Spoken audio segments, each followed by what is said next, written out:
Welcome back to the channel. Thank you guys for hanging with me on this Thursday. Now, a striped bass really has nothing in common with a black bass in the way that it relates to structure, how different weather conditions affect it, or really anything that it's going to do in the entirety of its life.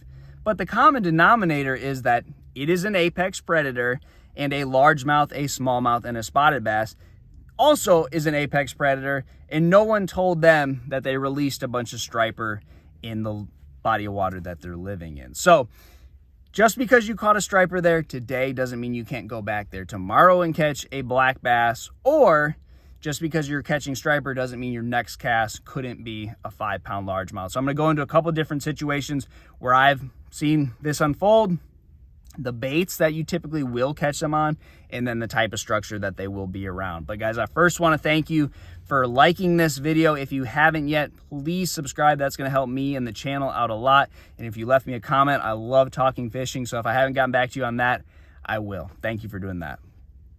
All right, so the first time I was around striper was down in Florida, believe it or not. And the fish were on the outside of a Kissimmee grass, which is like a hay type grass. And the was more bait in this area than I've ever witnessed before in the state of Florida. And you had both stripers and largemouth mixed in. I was catching them on a chatterbait. It was relatively shallow water, I think 5 feet. And those bass were feeding up in the water column. But that is important when you get in a little bit deeper water. So the next time I witnessed catching both of them together was on a herring spawn on Lake Hartwell in South Carolina. We were fishing the backs of pockets, which are drains where the water's coming in, a little bit deeper ditches. And if you had low light conditions, which was like 30 minutes in the morning, herring were spawning, and you just could go in the backs of those pockets with a jerk bait. So fishing for spotted bass and largemouth suspended. And there would also be striper in there. So you would catch a spot, then a largemouth, and then you'd hook into a big striper. But it was one of those deals where if there's bait, you're going to have everything going there. Striper are going to key in on that just like those other fish will.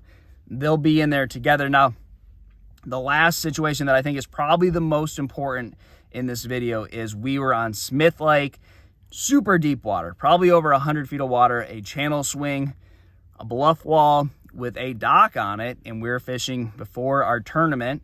Throw a little swim bait, another bait for suspended fish.